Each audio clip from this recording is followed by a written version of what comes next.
Alors restent les trois contes harmonie. Et les trois contes harmonie,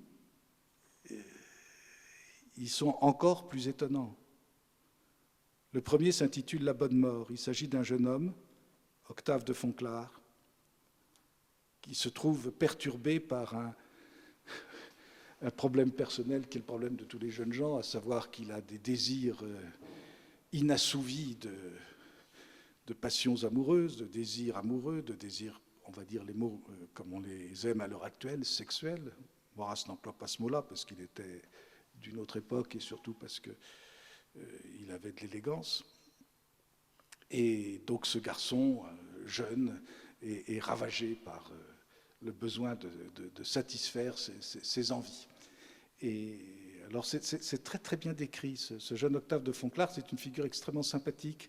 Il est l'élève, le disciple des bons pères des 5 heures de Jésus et de Marie. Et il voudrait vivre une vie tout à fait belle, tout à fait édifiante, et en même temps il a le souci de la confession, d'autant plus qu'il va communier. Il va aborder l'époque de sa communion. À l'époque, comme on sait, la communion se faisait à 14 ans. C'était avant Pie X. Et donc il se prépare, il est préparé. Et en même temps qu'il est préparé, il est tourmenté. Il est d'autant plus tourmenté qu'il a été malade et qu'il a passé de longs jours dans une propriété familiale et qu'il visitait la bibliothèque de son père où il allait voir les livres libertins. Alors, ce conte est extrêmement vivant. On note quelque chose de très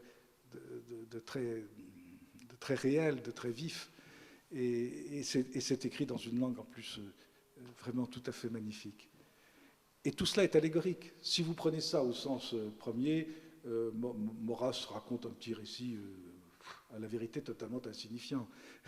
Et si ce que j'ai dit précédemment est vrai, et permettez-moi de vous dire, j'ose le dire, à partir du moment où cette explication est donnée, je ne vois pas comment on peut revenir en arrière. Il me semble être arrivé, après quand même un certain temps de réflexion, et après avoir dit beaucoup de choses dans ma vie, à un moment où je puis me permettre, sans aucune autre considération, d'affirmer une chose pareille. C'est-à-dire, puisque c'est dit, c'est dit. Et si c'est ça, c'est ça. Et il faut arrêter le reste. Ben, il en est de même pour ce conte, c'est évident. Donc c'est autre chose. Et le jeune Octave de Fonclare représente, en fait, de manière symbolique, on va dire plus réellement allégorique, il représente un jeune projet politique, religieux, profondément religieux. Et il a 14 ans. Le conte est écrit dans les années 94. Et donc ça nous fait remonter aux années 1880. Maurras est né en 1868.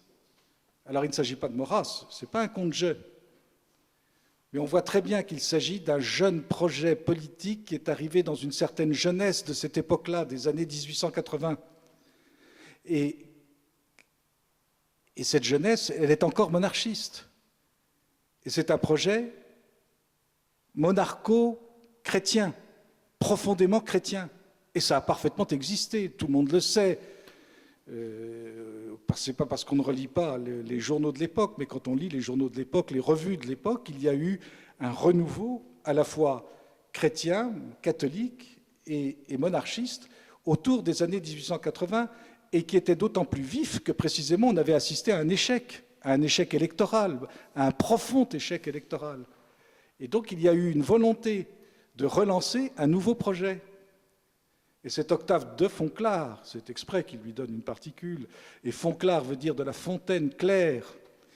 Et c'est merveilleux, car quand on sait la symbolique, quand on raffine sur la symbolique du chemin de paradis, qui sera également la symbolique des poésies de Maurras et la symbolique du monde Saturne, la fontaine claire, c'est la politique claire, il rêve de politique claire. Et alors, il a un souci, cet homme, C'est qu'en réalité, il veut aller dans la nature. Et la nature, elle est faite de quoi? De l'accouplement. De l'accouplement avec les réalités. C'est pas du tout, c'est une représentation, ça n'a rien du tout de sexuel au sens vulgaire du terme. Il s'agit ici de représentation symbolique. Donc ce qu'il veut, c'est la fécondité. Ce qu'il veut, c'est avoir des passions réelles, c'est-à-dire satisfaire des passions concrètes. Et donc, d'une certaine manière, de rentrer dans la vérité de la vie. Car il a lu dans la bibliothèque de son père, c'est-à-dire, ce n'est pas forcément les livres libertins, mais pas du tout, c'est qu'il a lu les livres politiques qui se trouvent dans la bibliothèque de son père. Il a lu quoi, cet Octave de Fonclare? Eh bien, il a lu les grands auteurs de la politique, depuis Bodin jusqu'à Montesquieu, et il sait très bien que pour réussir un projet politique, il faut lui donner des satisfactions passionnelles, bien sûr. Alors, il a compris ça. Et le problème, c'est qu'il a les curés. Pardonnez-moi de parler de cette façon-là.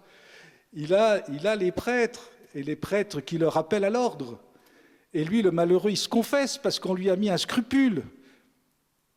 Mais, j'allais dire, mais nous avons connu ça, moi j'ai connu ça. Quand j'avais 14 ans et que j'étais passionné, pardonnez-moi de parler de moi, ça ne se fait pas. Enfin, nous avons, quelques-uns d'entre nous, connu ça. Quand nous avions 14 ans, nous nous battions pour le roi dans les cours de récréation, on se battait pour l'Algérie française dans les cours de récréation, et on se faisait gronder par nos prêtres, qu'on aimait bien, qu'on admirait, et qui nous disaient « on ne fait pas de politique, on ne fait pas de politique, on ne fait pas de politique, c'est un péché de faire de la politique. Si tu veux t'approcher de la communion, et la communion, alors on leur demandait « mais qu'est-ce que c'est que la communion ?» Il faut bien se rendre compte, Maurras va très loin, alors on dira que c'est blasphématoire, lui il précisera « non, ce n'est pas blasphématoire ». Ça peut avoir des apparences blasphématoires. Mais à quoi ressemble cette communion d'Octave de Fonclare? C'est cette communion à laquelle on veut nous faire participer, c'est-à-dire la communion à un Christ qui est un Christ démocrate. Voilà à quoi on voulait le faire communier, le jeune Octave de Fonclare. Un Christ démocrate qui nous interdit de faire de la politique réelle pour faire gagner le bon parti. Et lui, ce qu'il veut faire, c'est faire gagner le bon parti. Et ce sont les prêtres eux-mêmes qui le lui interdisent. Alors Octave de Fonclare, il n'en peut plus. Je passe sur tous les détails de ce conte qui est extraordinaire parce qu'il est extrêmement bien, j'allais dire très bien minuté, très bien horlogé. Paragraphe après paragraphe, on revit tous les drames de l'époque. Il suffit de se reporter aux coupures de presse de l'époque pour se rendre compte à quel point, y compris les élections, sont notées dans ce petit conte. Et toujours est-il que le jeune Octave de Fonclare n'a plus qu'une solution. Puisque, à la suite après le ralliement, et en raison des stratégies du parti clérical, il n'est plus possible de se recommander de Dieu, de se recommander du Sacré-Cœur pour mener le projet royal, puisqu'il n'est plus possible d'aller à Reims en nom de Dieu. Eh bien, Octave de Fonclare décide que c'est en nom nature. Mais oui, et ce sera l'œuvre de Maurras. Puisqu'on ne peut plus dire que c'est en nom Dieu, eh bien, ça sera en nom nature et en nom histoire que l'on va faire la démonstration royaliste. Et Octave de Fonclare décide de se suicider, mais avec l'accord de la Sainte Vierge. Et il met autour de son cou, avant de mettre le licou d'un cordon qui est en plus de cela un cordon de sacristie. Il faut le faire. Tout est allégorique. Il se met autour du cou le scapulaire, bien sûr, je cherche le mot, pardonnez-moi. Je ne savais pas le chercher, tout le monde le connaît. Voilà, et donc il se met le scapulaire de la Sainte Vierge, il l'a autour du cou. Et c'est extraordinaire, la fin, je vais vous la lire.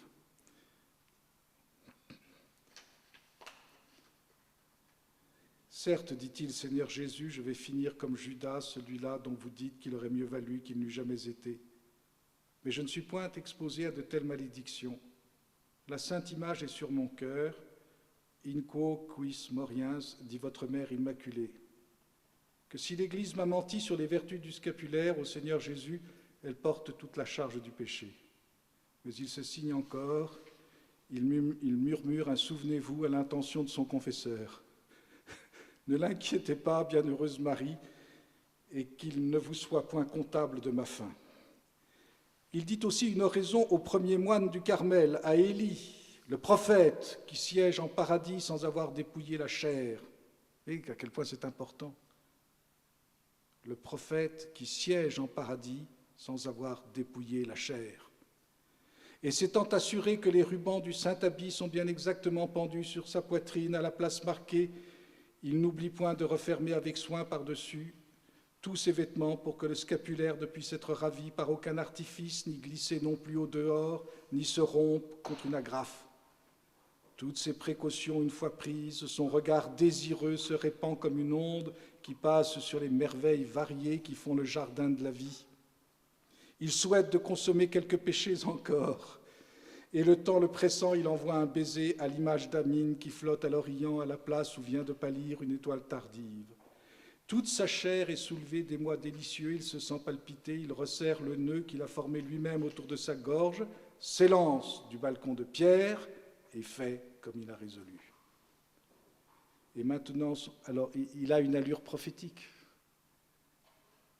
Il fait par là même un geste prophétique.